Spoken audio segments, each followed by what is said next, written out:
Hello viewers, मैं हूं कमर चीमा। और व्यूअर्स, इस वक्त आजकल हम सारा कुछ बातें कर रहे हैं अफगानिस्तान में क्या हो रहा है, क्योंकि ये इतनी बड़ी ग्लोबल डेवलपमेंट है कि कोई भी मुल्क इससे ऐसा नहीं है जो मुतासर ना हुआ हो। कि हर मुल्क को अपनी पॉलिसीज को रिवाइज करना पड़ रहा है, अपने डिप्लोमेटिक स्टांस चेंज करने पड़ रहे हैं। ऐसे लग रहा है कि जैसे नए दहशतगर्द ग्रुप जो हैं वो उभर के सामने आ रहे हैं, या वो एक एक्टिव थ्रेट बनते जा रहे हैं। एक्टिव थ्रेट तो वो पहले भी थे। जिस तरह बात ये चल रही है कि तालिबान मेन स्ट्रीम हो रहे हैं, और आईएसआईएस जो खुरासान है वो जो है वो that is becoming a common enemy for everyone. पहले तालिबान भी यही करते थे, अब वो आईएसआईएस करेगा। So it's a very interesting situation. So I thought कि इस पे थोड़ी बात करने के लिए आई रिक्वेस्टेड कर्नल एस डेनी साहब से कि if he could help us and make us understand कि how India sees ISIS Khorasan को कैसे देखते हैं। Thank you very much, colonel Denny. Thank you Cheema साहब for inviting me for this show. बहुत शुक्रिया, थैंक यू। Thank you. अच्छा कल साहब, ये बताइएगा, how do you see ISIS के खुरासान, क्योंकि आईएसआईएस के जो है दैट स्पीक्स के जी हम we cover Central Asia and South Asia का जो पूरा एरिया है, that falls in their domain, because उन्होंने एक सो कॉल्ड सी खिलाफत अपनी, जैसे कहते हैं ना, एक एब्स्ट्रैक्ट दुनिया बनाई हुई है। रात को अपनी दुनिया बना के सोते हैं वो, एंड दे नेवर नो के वो इसको श्रीलंका को बीच में डाल ले, मालदीव्स को डाल ले, किसी मुल्क और को डाल ले, सुबह फैसला कर लिए ये मुल्क भी हमारा है, वो मुल्क भी हमारा है।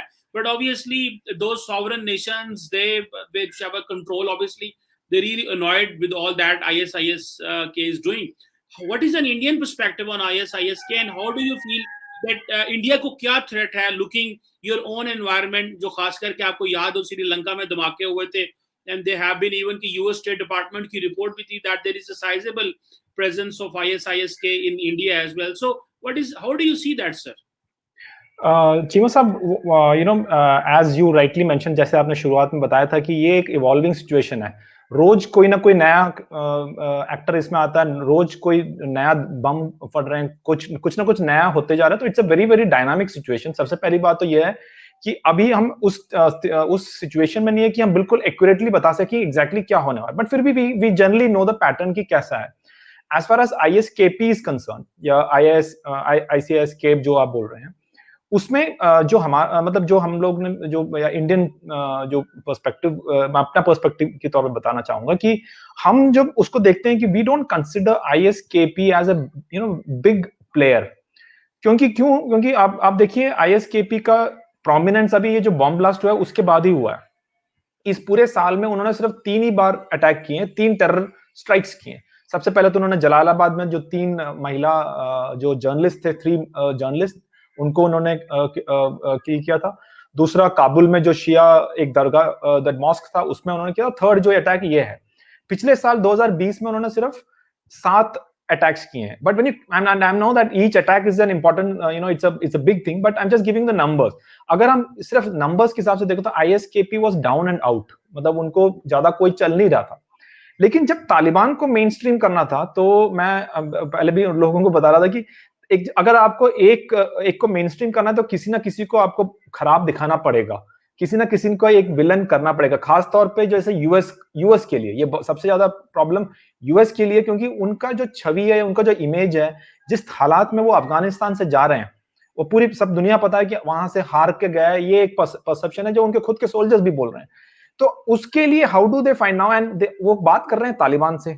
अब तालिबान से अगर बात कर रहे हैं, तालिबान को वो मेन स्ट्रीम करना चाहते, तालिबान को अब खराब दिखा नहीं सकते, तो दे नीड अनदर एंटिटी जिसको दिखा सके ये this is the person whom we are going to fight now.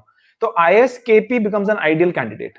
तो उनको उन्होंने फिर से करके क्योंकि इसमें डीप स्टेट जो आपके वहां पे उनका भी कुछ इंटरेस्ट रहे, तो उसकी वजह से ISKP को, जो कि बिल्कुल डाउन एंड आउट था, उनको I think again it is being brought up.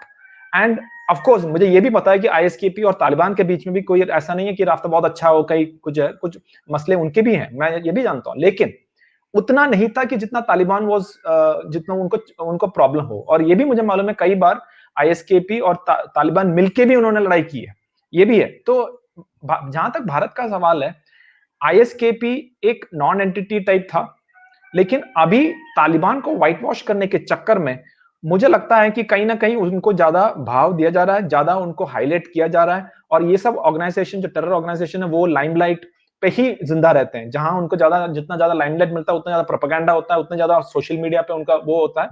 तो अभी जैसे हम तालिबान की बात छोड़ के आजकल सिर्फ हम आईएसकेपी की बात करें, तो कहीं ना कहीं उनको वो अचीव भी हुआ है।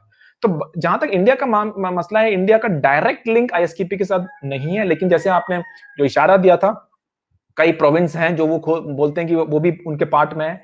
और more than that, it is that idea, that एक आइडिया जो है कि भाई हम यहाँ रह के भी एक ट्रांसनेशनल, मतलब पूरा को हम एक साथ ला सकते हैं। वो आइडिया बहुत ज्यादा तो नहीं, लेकिन इंडिया में भी कुछ लोगों को, बहुत ही कम लोगों के अंदर कहीं ना कहीं वो घुस जाए, तो वो एक डेंजरस चीज है। तो हम वरीड वहां हैं कि रेडिकलाइजेशन जो है भारत में, इसके आईएसकेपी के जो आइडियोलॉजी के लिए वो एक एक एक अपवर्ड मूवमेंट ना लें। तो दैट पुश, जो दैट वो एक ना एक रोमांटिक आइडिया आ रहा है कि इस तरह के कि देखो किस तरह से हम बड़े बड़े देशों को भी हम हरा सकते हैं, तालिबान हो चाहे आईएसकेपी हो। तो दैट काइंड ऑफ रेडिकलाइजेशन के लिए एक वो बूस्ट मिलता है, तो वो नहीं होना चाहिए, is I think the biggest worry. बाकी तो खैर हमारा कश्मीर का अलग मसला है कि वहां से जब अफगानिस्तान का प्रॉब्लम, अब काबुल में तालिबान आ गया है। अब एक और चीज है कि सिर्फ अफगानिस्तान में सिर्फ तालिबान और आईएसकेपी ही नहीं है, आईएसकेपी नहीं, बाकी और भी लोग हैं, बहुत सारे और ऐसे ऑर्गेनाइजेशंस हैं। तो उनको किस तरह से एंगेज करेंगे आप? कौन कंट्रोल कर रहा है उनको? अब अगर तालिबान पूरा कंट्रोल में आ गया है अफगानिस्तान में, तो अब उनके अंदर क्या, ऐसी क्या चीज है, ऐसी क्या कॉज है जिसके लिए अब वो अब आराम से बैठा है? ऐसा तो नहीं हो सकता कि आज तक हथियार चला रहे थे और एकदम से अब उन्होंने अपना स्टेट आ गया तो अब वो हथियार छोड़ के जाएंगे, ऐसा तो लगता नहीं है। तो ये सब चीजों में अगर उनको डाइवर्ट करके कश्मीर में जो मसला है वहां पर लेके आते हैं, तो वो भी एक भारत के लिए कंसर्न है। तो मेरे ख्याल से ये दो चीजें हैं, एक तो जो आइडिया ऑफ दैट रेडिकलाइजेशन, वो ज्यादा कंसर्न है, बिकॉज दैट इज सब जगह पे हो सकता है, कहीं पे भी हो सकता है आजकल इंटरनेट के माध्यम से। और दूसरा जो कश्मीर वाला है, उसका जो फॉल आउट है वो कश्मीर में ना हो, ये भी एक इंडियन पर्सपेक्टिव में एक हमारे लिए वरी है। अच्छा सर, एक बात बताएं कि क्या देखें, जो हमें पता है और जो हम समझना चाह रहे हैं कि इंडिया का कश्मीर का एक प्रॉब्लम है, आप कहते हैं जी कि जिहाद है वहां पे हो रहा है, और अब वो क्योंकि नॉर्मली वो एक इंडिजिनस जिहाद रह गया है, वहाँ की अपनी यूथ है, लड़के हैं, दोज हु आर डिससेटिस्फाइड, कईयों की आइडियोलॉजिकल कमिटमेंट है, कई वाकई समझते हैं, कईयों को सक इन कर लिया जाता है। There's so many circumstances that get into jihad और फ्रीडम स्ट्रगल, जो भी आप उनको नाम दे रहे हैं। डू यू थिंक कि कभी ऐसा हुआ है, क्योंकि हमें कभी इसकी मिसाल नहीं मिली पिछले कई सालों से, पिछले 15-18 साल से तो इंटरनेशनल कम्युनिटी भी जिहाद लड़ी, ना ही कभी अमेरिकन ने ये कहा आज तक कि कोई भी जो ग्लोबल टेररिस्ट ऑर्गेनाइजेशंस हैं, जैसे फॉर एग्जांपल अलकायदा है, आईएस है, जिनको खत्म करने में पाकिस्तान ने भी बड़ी मदद की दुनिया की, और हमारे अपने अंदर क्योंकि पोरस बॉर्डर था तो बहुत सारे तो अलकायदा के लोग हमारे पास बैठे हुए थे, हमें पता ही नहीं था। दाइश के लोग बलूचिस्तान से हमने बड़े सारे उड़ाए हैं, हमें पता नहीं था कि यार ये लोग यहाँ पे, क्योंकि बॉर्डर अभी तो शुक्र है बॉर्डर लग गया हमारा, 90% बाढ़ लग गई, 10% रह गई। कभी कोई ऐसा हुआ है आपको लगा हो कि ये जो कश्मीर में जो है वो कोई जो अलकायदा या आईएस के लोगों की कोई पेनिट्रेशन हुई हो? क्योंकि हमें इंडिया के साउथ में तो पता चला है, फॉर एग्जांपल जो मैंने श्रीलंका के सुसाइड धमाके की दी, तो many of the IS people were from the south of India. इसके बारे में काइंडली हमें बताएं कि कश्मीर के हवाले से क्या कोई लिंक रहा है या कभी सुना नहीं है? वैसे we never heard from the Americans और फ्रॉम द ग्लोबल। जी, देखिए चीमा साहब, मैं कश्मीर में तकरीबन 8 या 9 साल मैंने अपनी जो सर्विस में मैं कश्मीर में रहा हूं, तो कश्मीर से मैं काफी अच्छी तरह वाकिफ हूं। तो मैं एक चीज मैं जरूर कहूंगा कि अगर उसमें एक बिल्कुल बैलेंस्ड अगर एनालिसिस चाहिए, तो उसमें कश्मीर में सबसे ज्यादा आज कश्मीरी चाहता है अमन। वो बिल्कुल तंग आ गए हैं कि इतने सालों से ये चल रहा है, तो वो चाहते हैं कि किसी ना किसी हालात में दे वांट पीस। और वहां पर जो बच्चे हैं या जो भी हैं, वो किसी ना किसी वो नहीं चाहते हैं कि फॉर वट एवर रीजंस, कोई भी वजह हो, चाहे वो जिहाद हो, चाहे वो फ्रीडम हो, चाहे वो independence, whatever may be the reason, they just want peace. वो चाहते हैं क्योंकि ये लोग जो, क्योंकि मैंने वो जमाना भी देखा था जब टेररिस्ट जो होते थे वो क्या बोलते हैं, जंगल के अंदर बैठे रहते थे। फिर मैंने वो एक जमाना देखा कि आजकल जंगल में कोई नहीं जाता, क्योंकि सबके पास स्मार्टफोन रहता है। इवन द टेररिस्ट जो आ रहे हैं उनके पास भी स्मार्टफोन है, तो they want to be within the community.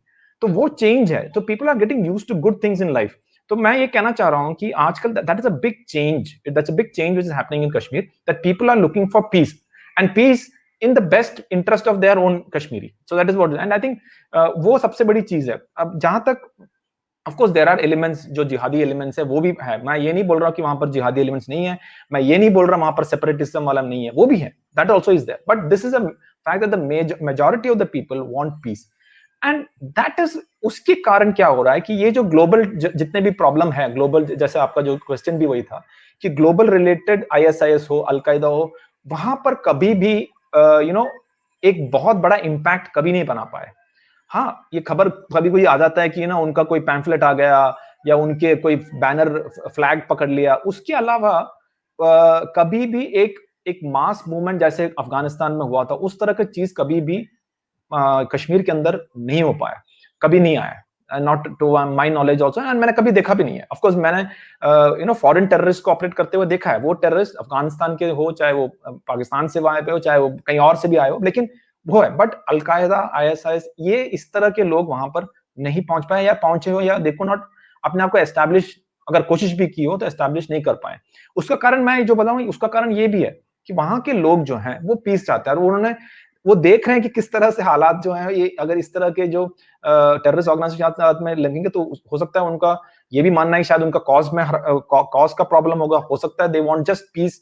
तो उसकी वजह से, लेकिन अभी तक there is no major ISIS और ग्लोबल बेस्ड टेरर का कोई एक लिंक कश्मीर में. जहां तक बाकी इंडिया का मसला है, यस आई एग्री दैट कुछ लोग कुछ है, बट अगर आप ओवरऑल परसेंटेज देखें कि कितना परसेंटेज हमारे पास जो पॉपुलेशन है उसमें कितने लोग हैं, बहुत ही कम, बहुत ही कम. But I am not saying that ऐसा है कि उसको बिल्कुल हम नजरअंदाज कर सकते हैं, ऐसा बात नहीं है, लेकिन बहुत ही कम, बहुत कम है जो कि गए हैं, और बहुत सारे लोग वहां पर दे हैव बीन किल्ड. कुछ लोगों को वापस डी रेडिकलाइजेशन प्रोसेस भी चल रहा है कि उनको अगर वापस आए. कई लोगों ने, जैसे हमारा अभी मिडिल ईस्ट कंट्रीज के साथ में बहुत अच्छा रास्ता है भारत का, तो वहां से जो यूएई हो चाहे हो, तो वो डिपोर्ट करते हैं हमारे उसके ऊपर, वो डिपोर्ट कर रहे हैं कि ये लोग जो है सीरिया जाने की कोशिश करते हैं, तो हमारा वो दैट डिपोर्टेशन प्रोसेस है, तो वो वापस आ रहे हैं, तो उनको डी रेडिकलाइजेशन और ये सब चीजें.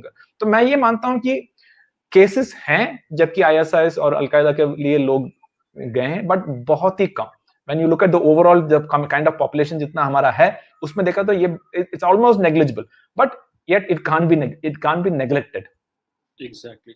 अच्छा, कल से एक और बात बताइएगा कि अभी जैसे फॉर एग्जांपल आपने शुरू में बात की कि एक जब तालिबान को व्हाइट वॉश देना है तो you have to prop up someone, और ऑब्वियसली आईएस एक क्रेडिबल थ्रेट है, मतलब ये because they are very lethal, वो बड़े लीथल हैं बिकॉज उनके वो दो मेजर कंपोनेंट्स हैं. एक तो दे स्पीक के वो they have a sectarian perspective के always targeting the Shiites wherever they are.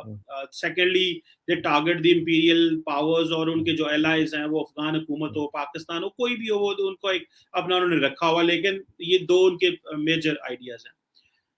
India के पास क्या चॉइस है? क्या अब इंडिया तालिबान के साथ मिलकर दाइश पे चढ़ाई करेगा अफगानिस्तान में? Because India put a lot of money in Afghanistan because American ने कहा था, लेकिन ना इंडियंस को पता था ना अमेरिकन को पता था कि ये इनके साथ ऐसे हो जाना है कि अपनी एम्बेसियां भी छोड़नी पड़नी है वहां पे, मतलब खाली करके निकलना पड़ेगा वहां से. सो ऑब्वियसली बहुत सारे पॉलिसी मेकर्स में इंडिया में गुस्सा है कि भाई ये अमेरिकन ने हमसे क्या करवाया और हमें कहाँ लाके खड़ा कर दिया, because India was completely relying on America, because ठीक है यार इतना पैसा लगा हुआ है, कुछ नहीं होगा, बस ठीक है ये. So people are saying you can't trust America as well, बेशक वो है. How do you see you are partnering अब जो है वो नजर are you also partnering with Taliban to eliminate IS, या कि आप समझ रहे हैं कि you will India should keep a distance from whatever happening is in Afghanistan? देखिए चीमा साहब, हमारा और अफगानिस्तान का जो रिलेशन है उसको दो या तीन भागों में देख सकते हैं. सबसे पहले तो एक हिस्टोरिकल रिलेशन है कि लॉट ऑफ अफगान बहुत सालों से ही मतलब हिस्टोरिकल टाइम से एक क्लोज रिलेशन रहा है. इवन बिफोर 1947 से पहले ही एक अफगानिस्तान भारत का जो एक कल्चरल इंटीग्रेशन है. So there is a close affinity from people to people. जिस तरह से एक there is an identity which both can they can relate to each other.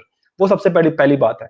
दूसरी चीज, भारत जो है कभी भी बूट्स ऑन ग्राउंड, यानी अफगानिस्तान पे कभी भी अपना कोई फोर्स लीथल वे के लिए कभी यूज नहीं किया और ना आगे करने वाला है, जहां तक मेरा आइडिया है.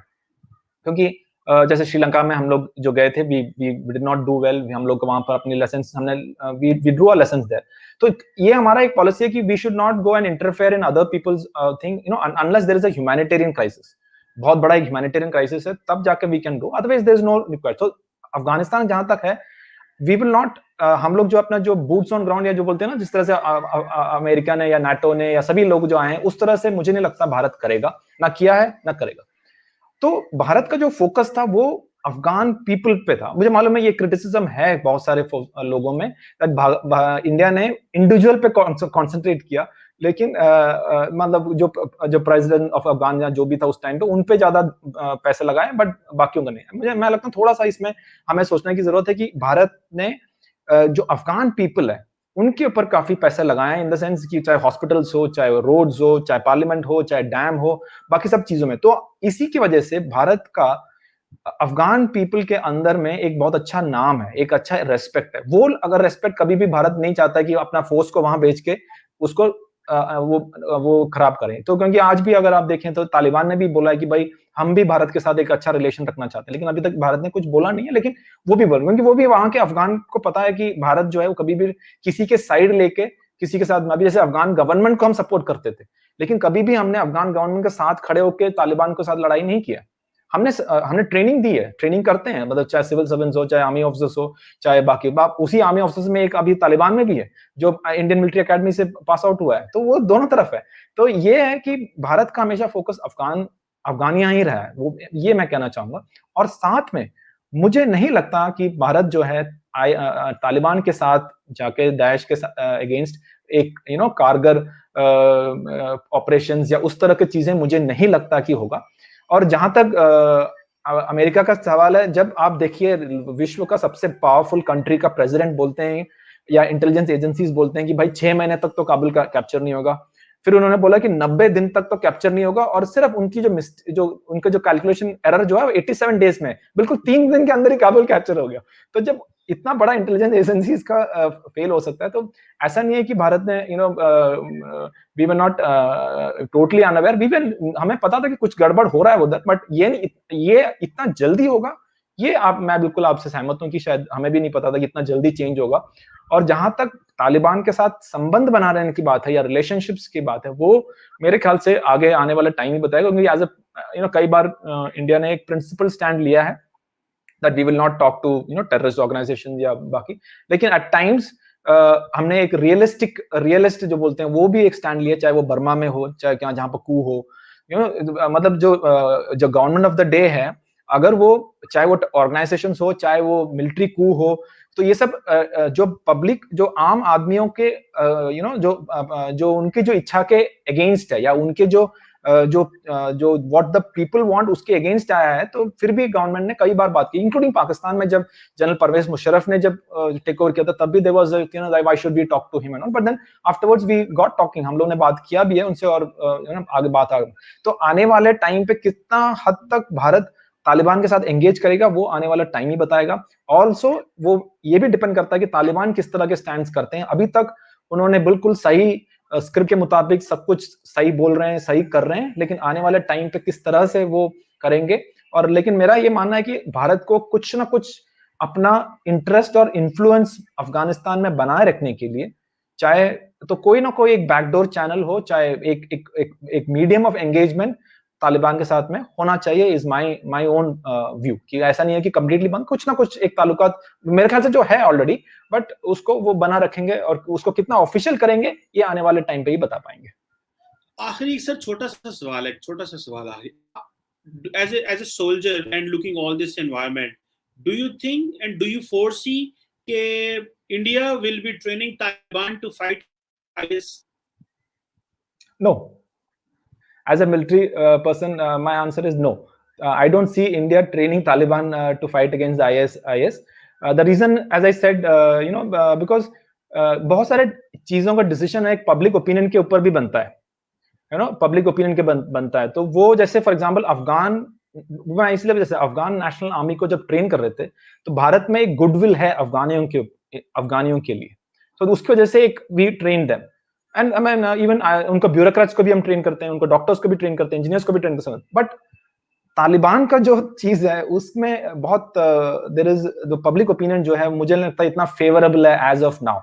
कल को अगर वो पूरा ही चेंज होता है, मुझे लगता नहीं है, I am very pessimistic about it, कि मुझे नहीं लगता कि वो चेंज होंगे। जहां तक मेरा आइडिया है, वो इनफाइटिंग या सिविल अनरेस्ट वो ज्यादा बढ़ेगा।